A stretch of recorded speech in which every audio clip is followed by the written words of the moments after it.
Hey everybody, welcome to my YouTube channel where we fight foreclosures.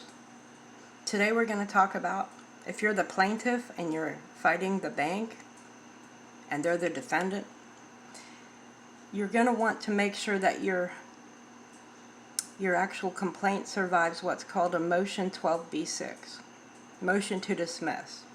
When you file your foreclosure complaint, the bank will file a motion 12b6 because they're going to say it's going to be dismissed for failing to state a claim. If your complaint is too vague and not specific enough with the allegations and things they did wrong, you won't survive. It'll get kicked out. So I'm going to talk about some things you can do to prevent that from happening. You want to stay in your house as long as possible.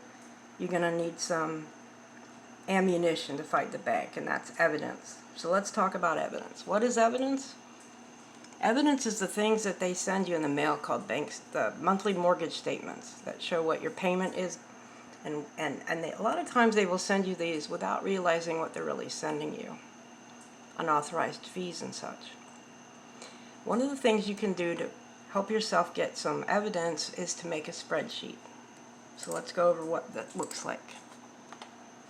Let's see here. Alright, here's a spreadsheet you can make in Excel, or you can use OpenOffice. The OpenOffice is a free program you can download to your computer. It's just like Microsoft Word Office. You have Excel and you have Word, and it has the same kind of thing. So if you don't have Word on your computer, you can get OpenOffice. It's by Apache. Make sure you get the right one.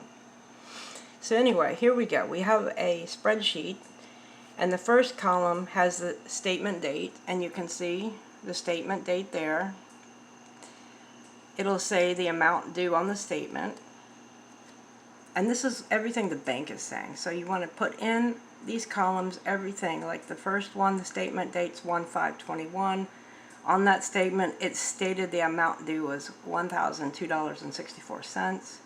The principal balance, or the principal out of that payment, the principal would be paid $267.35, interest $383.67, and $351.62 goes into the escrow. And if you keep looking and going down the spreadsheet, you'll see more information that you want to make sure you enter. If they take money out of your escrow, like to pay the taxes and stuff, you see where it says escrow out? Yes, that's what that means. Escrow out reason. Mortgage insurance. If you're a FHA loan, you'll be paying that every month. So you want to definitely document all the times the mortgage insurance was paid. Now you're going to want a miscellaneous column like this. It says miscellaneous. Principal payment. If you made extra payment, there's miscellaneous. Miscellaneous fee date, the date that it was applied to the account.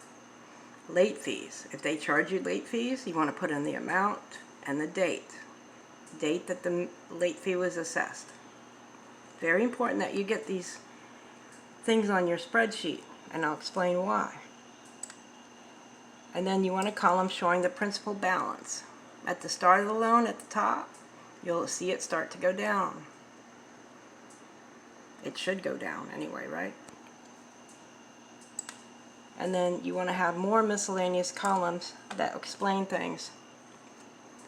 For instance, if the account balance went up when it shouldn't have, if the account was in a pay-to-head status, inspection fee, $20. You know, they'll charge you all these things like attorney's fees and such when you're in foreclosure, or they say you're in foreclosure or default, and start charging you attorney's fees, inspection fees, even forced place insurance in some cases.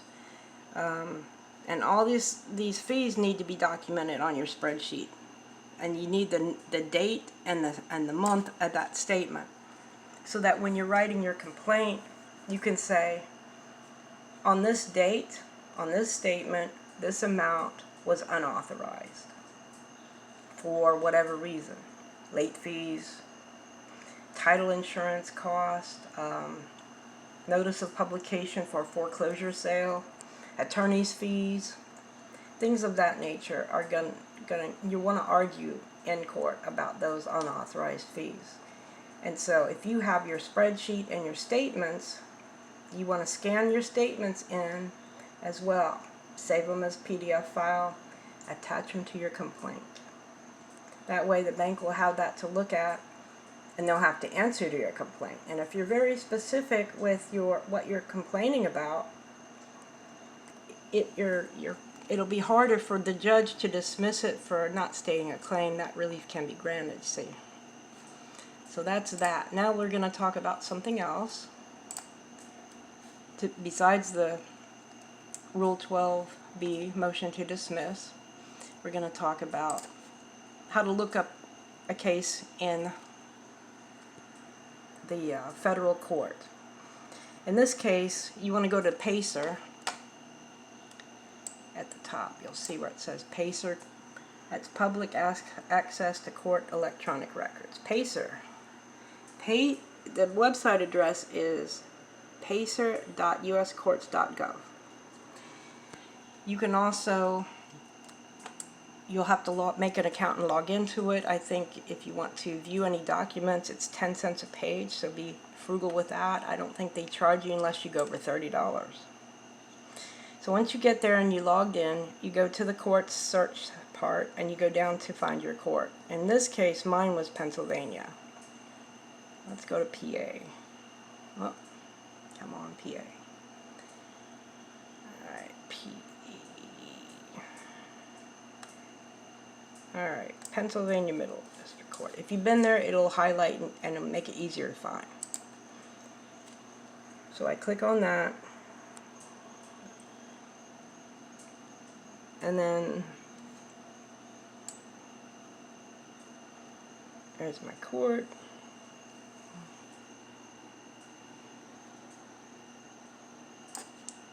And then right here it has the web address that you would click on.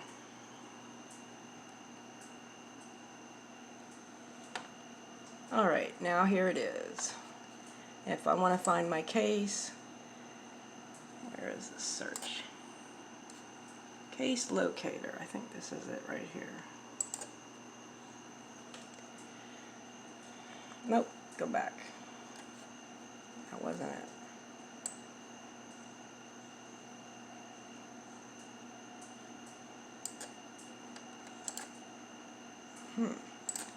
Okay. Find a case. Search by court. We were just there. This might happen to you guys. Don't freak out if it does.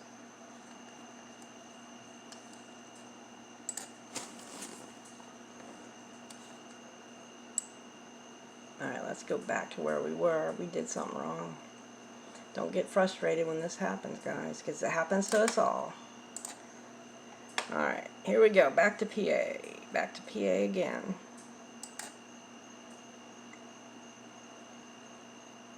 Alright, now we're where we need to be.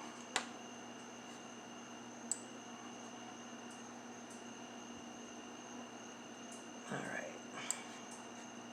Case information. Here we go.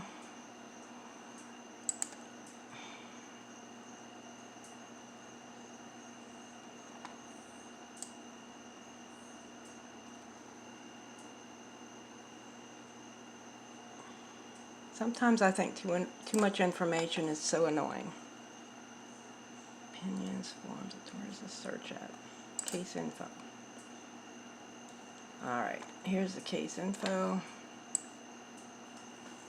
Where's the query you're supposed to click on? Let's see.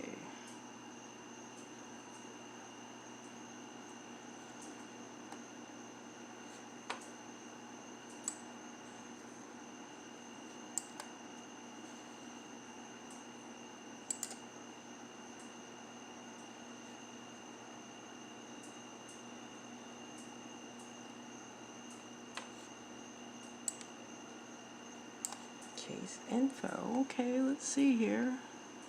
Opinions. Maybe it'll pull me up that way. Okay.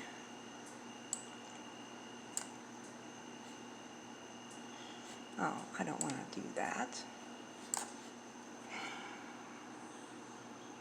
Okay, guys. Maybe we won't log into Caser right now because they obviously are getting me frustrated here.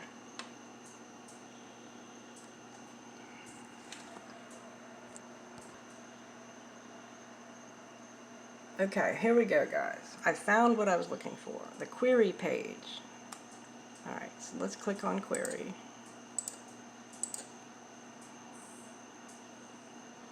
Alright, now you put in the case number. My old case number, I have it by heart. Let's see here. Hold on 1 second, guys.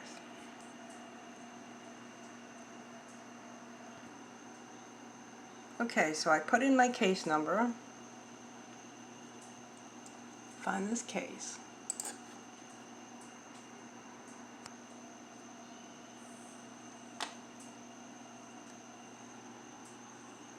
Right, that's it. Run query. Sorry. Alright, it's coming up now. Yep, that's me. Souders versus Bank of America. Alright.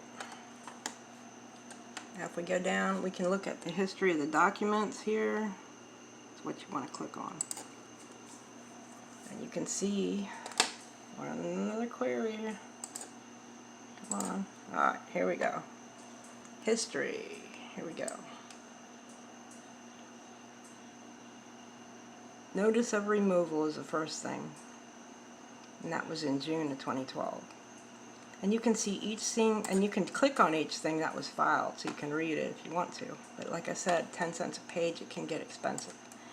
So you want to look at things in here. One of the interesting things in here you guys might want to look at is where I filed a motion to compel discovery here. You see document 33 right there? If you click on that, it'll come up. Now I have my motion here, because I already got it.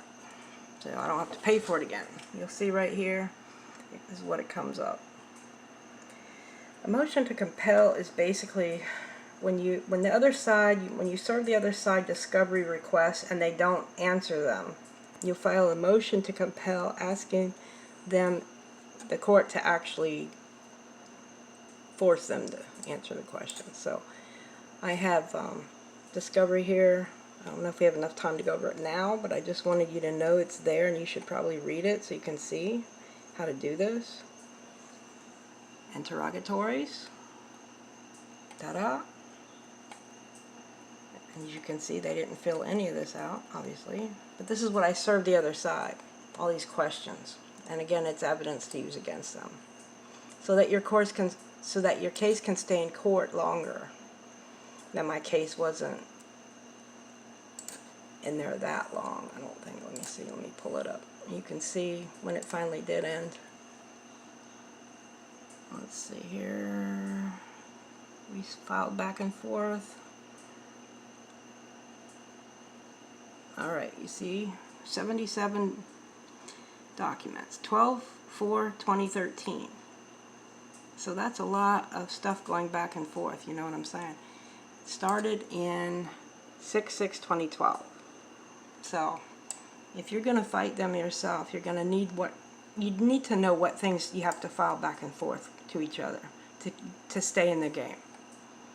So I suggest, if you're going to do this, that you look through some of these things just so you're familiar with them. And if you're filing as plaintiff against them, these things might be helpful to you, to your case. So feel free to go. This is all public information anyways. Feel free to use this if it'll help your case. My case number, in case you need that again, is right here. 1, and that's a colon, 12-CV01074, and the -CCC doesn't have to be in the search because that's Christopher C. Connor, presiding judge. That's what the CCC means. Just so you know. Hopefully this will be helpful for you guys. If you have questions, leave them in the comments section below and I'll try to help you. Don't forget to join my Facebook page. Sue your lender, fight mortgage fraud. This is it right here. Come on.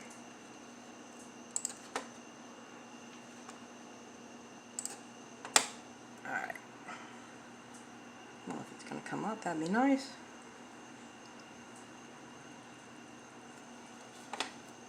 Let's go. Come on, people. Oh well, I don't know why it's not coming up, but it's called Sue Your Lender. Fight mortgage fraud.